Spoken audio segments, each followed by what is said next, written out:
किया है और हम उसको अपने हिसाब से सेट करेंगे। तो जो हमारा एक्सेल की सेटिंग है वो सेटिंग इसी पे डिपेंड है कि हम उसको अपने हिसाब से सेट करें। ठीक है, तो आज की ट्रेनिंग है उसी पे डिपेंड है और यही ट्रेनिंग मैं आपको दूंगा आज, क्योंकि माइक्रोसॉफ्ट ने सेटिंग कुछ ऐसे सेटिंग की है उसको अपनी उसने हम इंडिया में उसको हम चेंज करते हैं तो वो हमारे अकॉर्डिंग वर्क करेगा और अच्छी तरीके से काम करेगा। ऐसे भी जब भी हम कोई नई चीज़ लेते हैं तो उसको अपने अकॉर्डिंग सेट करते हैं, उसका है क्या बोलते हैं रिंग टोन उसकी जैसे आप सेलफोन ही आप लेते हो तो उसका रिंग टोन वॉलपेपर ऐसी चीज़ें आप चेंज करते हो। तो एक्सेल सेटिंग में भी इसी तरह की हम चीज़ें सेट करते हैं। एक्सेल सेटिंग के लिए हमें यहाँ जो एक्सेल बटन है इस पर हम जाते हैं, यहाँ से हम सेटिंग चेंज करते हैं। एक्सेल बटन में सबसे पहले आप यहाँ पे देखिए जैसे कि न्यू ओपन सेव है तो चीज़ें नॉर्मल हम जानते ही हैं, तो इसको हम स्किप करते हैं, सीधे आते हैं एक्सेल ऑप्शन पे। ठीक है, अब एक्सेल ऑप्शन पे जो हम सेटिंग चेंज करते हैं उसका बेनिफिट क्या होता है। मैंने एक्सेल ऑप्शन से सेटिंग चेंज करते हैं, जितनी भी सेटिंग्स आपको मिलेंगी वो आपको एक्सेल ऑप्शन के ऊपर ही मिलेगी। तो एक्सेल ऑप्शन में हम आते हैं यहाँ पे,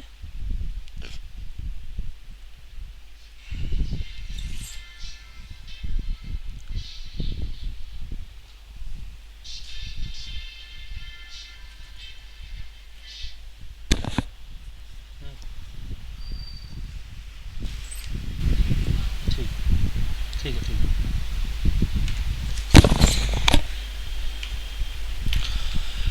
तो सबसे पहले आपका यहाँ पे दिख रहा है enable live preview. Enable live preview का मतलब क्या होता है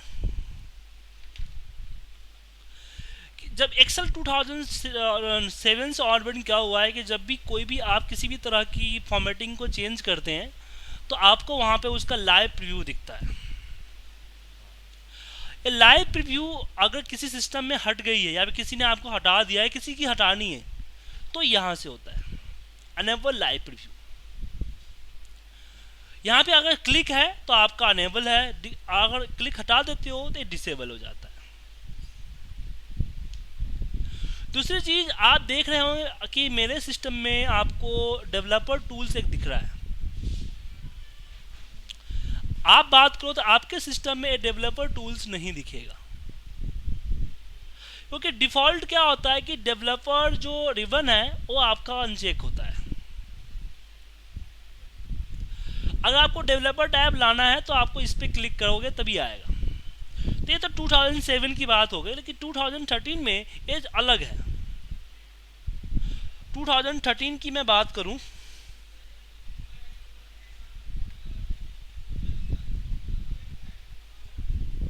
तो वो आपको ऑप्शंस के अंदर में जो मिलता है वो मिलता है यहाँ पे कस्टमाइज रिबन के अंदर में।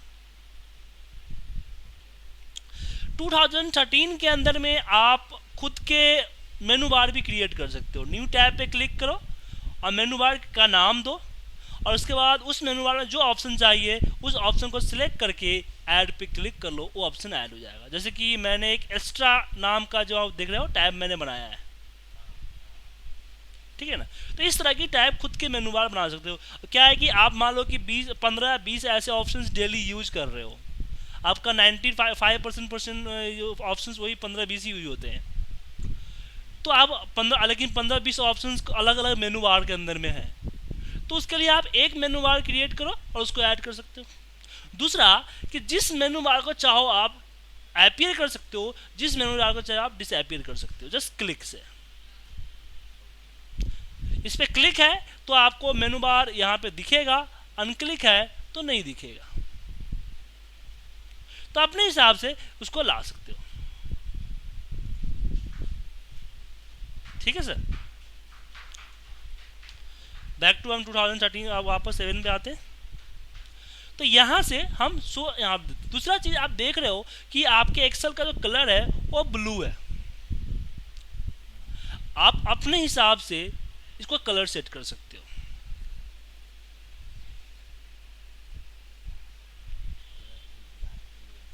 हाँ हाँ, ब्लैक ब्लू एंड सिल्वर अपने हिसाब से सेट कर सकते हो। दूसरा, कल की क्लास में मैंने बताया था कि किसी ऑप्शन को जानने के लिए हम उस ऑप्शन पे अपना कर्सर रख देते हैं। कभी कभी इस प्रॉब्लम करता है, जैसे कि आप स्क्रीनशॉट वगैरह लेते हो तो स्क्रीनशॉट वगैरह में प्रॉब्लम करता है। मतलब कि मान लो कि अभी जैसे आपने किसी ने आपको डेटा मेल किया, अब उस डेटा को अगर मान लीजिए कि जो डेटा आपको मेल हुआ है उस डेटा में कोई एरर है, कोई डेटा गलत है, तो उसको आप समझाओगे कि भैया तुम्हारा फलाना डेटा गलत है। तो उसमें प्रॉब्लम क्या होता है कि प्रॉब्लम ये होता है कि आप जब समझाओगे तो प्रॉब्लम क्या होगा कि आप बताओगे फलाना डेटा गलत है, तो उसको सोचने में देखने में गड़बड़ होगा, वो तो कहीं इधर उधर चेक करेगा कहाँ पे गड़बड़ है। अगर आप बोलो कि भैया यहाँ पे गड़बड़ है, हाईलाइट करके दे दो, तो तुम चेकआउट इसकी स्क्रीनशॉट ले लो, चेकआउट कर लेगा भाई एच कॉलम में और ये रो में हमारा गड़बड़ है। तो इसी के लिए हम जो है ना, जब मान लो कभी ऐसा स्क्रीनशॉट ले रहे हो, आपका कर्सर ऊपर चला गया तो फिर छुप जाएगा। तो या फिर हम लोग इंटरव्यू जब लेते थे तो इंटरव्यू में ऑप्शन हटा देते थे, तो उसके लिए हम कहाँ से हटाते थे, हम हटाते थे यहाँ से।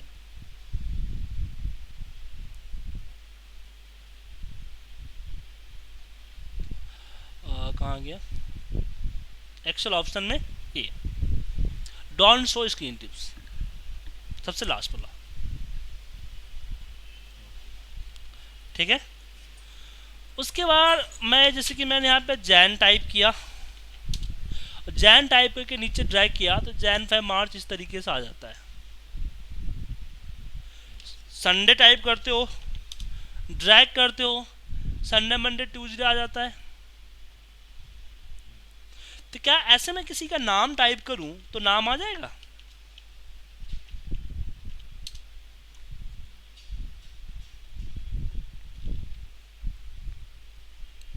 नाम नहीं आएगा, आपके सिस्टम में आएगा, मेरे सिस्टम में आएगा, क्योंकि मैंने इसकी एक लिस्ट बना रखी है।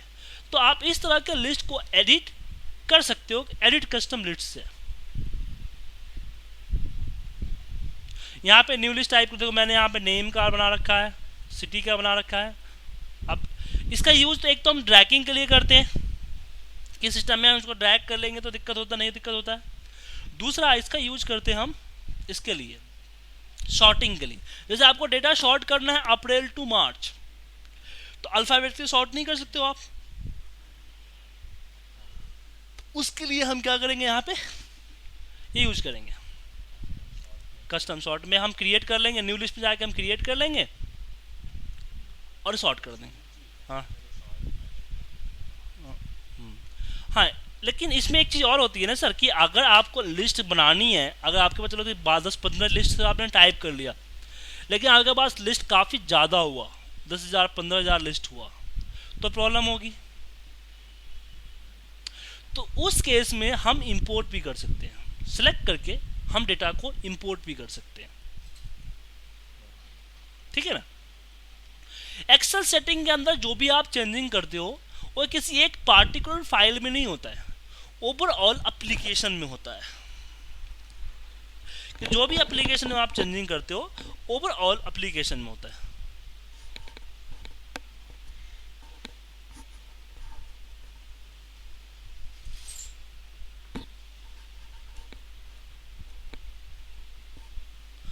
ओवरऑल एप्लीकेशन के अंदर होता है चेंजिंग। तो उसमें फायदा क्या होता है कि किस आपने जो भी एक माने कस्टम लिस्ट हमने एक सिस्टम के लिए बनाया तो ओवरऑल फाइल में चलेगा। अब नेक्स्ट आपके पास जो ऑप्शन आता है, और नेक्स्ट ऑप्शन आता है a when the creating new workbook. जब भी नई फाइल क्रिएट करते हो तो आपके पास क्या होता है कि एक डिफॉल्ट कैटेगरी का आता है, डिफॉल्ट साइज 11 आता है, डिफॉल्ट व्यू आपका नॉर्मल आता है, और बाय डिफॉल्ट आपके पास 3 सीट आते हैं।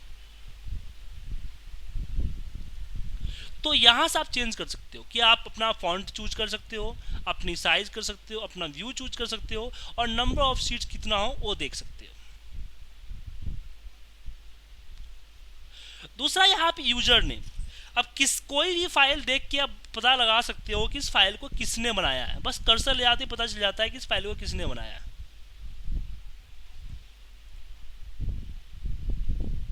ठीक है ना। जो ये ऑथर नेम होता है वो डिफ़ॉल्ट आपका सिस्टम का होता है, जो आपके सिस्टम की जो यूज़र नेम होता है, लॉगिन आईडी होती है, वो डिफ़ॉल्ट होता है। अगर मैं चाहता हूँ कि नहीं, मेरे जो सिस्टम में जो हमारा डिफ़ॉल्ट सिस्टम है वो ना हो के जो मेरा है वो आए, तो एक्सेल ऑप्शन में यहाँ चेंज कर सकता हूँ मैं। ठीक है। अब बात आती है फॉर्मूले की। फॉर्मूला में एक तो R1C1 रेफरेंस स्टाइल होता है, जो ऊपर आपका देख रहे हैं यहाँ पे 1 2 3 4 5 इस तरह से दिख क्या है, हाँ, रो एंड कॉलम। एक तो ये होता है आपका। दूसरा कि हमारे इसको फॉर्मूले के अंदर में इसका यूज एक और होता है आपका, जब हम लोग वीवी यूज करेंगे, इसमें इसका बताऊंगा किस तरीके से हम इसको चेंज करते हैं। दूसरा, जब भी मान लीजिए कि मैं यहाँ पे 00 यहाँ टाइप करता हूँ, 0 एक्सेप्ट नहीं करता है, तो इसके लिए क्या करते हो आप लोग, सिंगल कोड लगाते हो, फिर 0 एक्सेप्ट हो जाता है। या फिर कोई फॉर्मूला लगाते हैं, तो इस तरह का कॉर्नर में आप देखिए, यहाँ पे इस तरह के कॉर्नर में आपको एक छोटा सा ही आया हुआ है, हाँ, ये जो आपको दिख रहा होगा छोटा सा। अब चाहते हैं कि ये हट जाए, तो इसके लिए आपको क्लिक करके इग्नोर एरर करना पड़ेगा। तो इग्नोर एरर में आपका जो सिलेक्टेड एरिया है उसी का हट रहा है। आप चाहते हैं पूरी एप्लीकेशन में कहीं दिखे ही नहीं आपको, तो उसके लिए एक्सेल ऑप्शन के हम फॉर्मूले पे आएंगे और यहाँ पे अनेबल बैकग्राउंड एरर चेकिंग पे अनचेक कर देंगे, या फिर इसमें कोई कलर चाहिए मुझे तो कोई कलर यहाँ पे चूज कर लेंगे।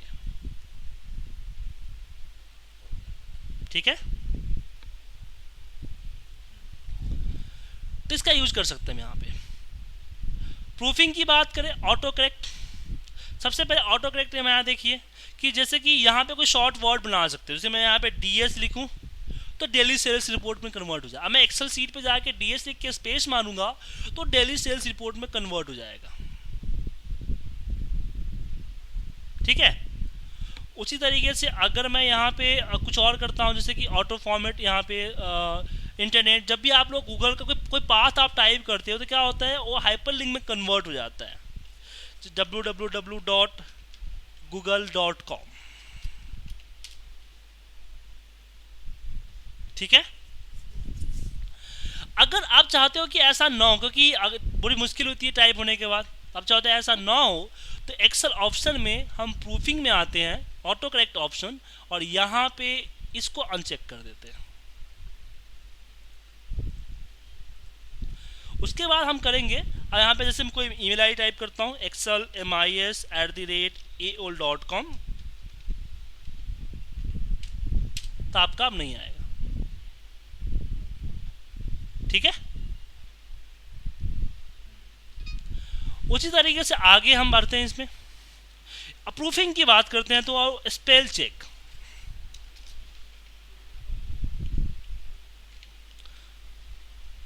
बुक, अब मैं इसकी स्पेलिंग मिस्टेक कर देता हूं।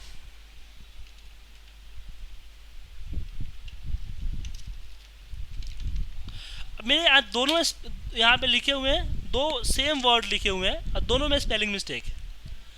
एक पे क्लिक करके मैं F7 प्रेस करता हूं तो बताता है कि नॉट इन डायरेक्टरी। दूसरे पे क्लिक करता हूं तो बोलता है कि the spelling check completed the selected cells. तो बाय डिफॉल्ट एक्सेल की सेटिंग होती है कि जो आपका अपर केस में वैल्यू है उसको इग्नोर करता है फॉर द स्पेल चेक। वो इससे होता है, इस पर डिफॉल्ट क्लिक होता है। मैं इसको अनचेक कर दूंगा तो जब मैं स्पेल चेक करूंगा तो मेरा अपर केस की वैल्यू भी स्पेलिंग में आएगी। प्रूफिंग के बाद हम सेव पे चलते हैं। जब हम कंट्रोल S करते हैं, कंट्रोल S करते समय दो प्रॉब्लम होती है। एक तो आपको डिफॉल्ट यहाँ पे माई डॉक्यूमेंट आता है, डॉक्यूमेंट लाइब्रेरी। अब प्रॉब्लम होता है कि आप हर फाइल को डॉक्यूमेंट में माई डॉक्यूमेंट तो आप सेव करते नहीं हो, तो हर बार आपका लोकेशन चेंज करना पड़ता है। दूसरा आता है यहाँ पे आपको कि बाय डिफॉल्ट आपको एक्सेल वर्कबुक सेलेक्ट होता है। तो एक्सेल वर्कबुक में क्या है कि आपकी फाइल .xlsx में सेव होती है, और .xlsx की जो फाइल होती है वो फाइल आपका माइक्रो डिसेबल फाइल होती है। और साथ में अगर वो फाइल किसी को मेल करते हो और जो फाइल जिसके पास 2003 है या फिर एक्सेल व्यूअर है या फिर ओपन ऑफिस है तो उस फाइल को नहीं देख पाएगा। तो फाइल किसी को अगर फाइल मेल कर रहे हो किसी थर्ड पर्सन को जिसके बारे में आइडिया नहीं है आपको, तो उसको आप एक्सेल 97 से 2003 को सेव में आपको सिलेक्ट करना होगा। अगर आप VBA मैक्रो यूज करते हो तो VBA मैक्रो में आपको मैक्रो अनेबल वर्कबुक सिलेक्ट करना होगा। अगर आपने VBA मैक्रो गलती से एक्सेल वर्कबुक में सेव कर दिया तो पूरे के पूरे मैक्रो आपको डिसेबल हो जाएगा।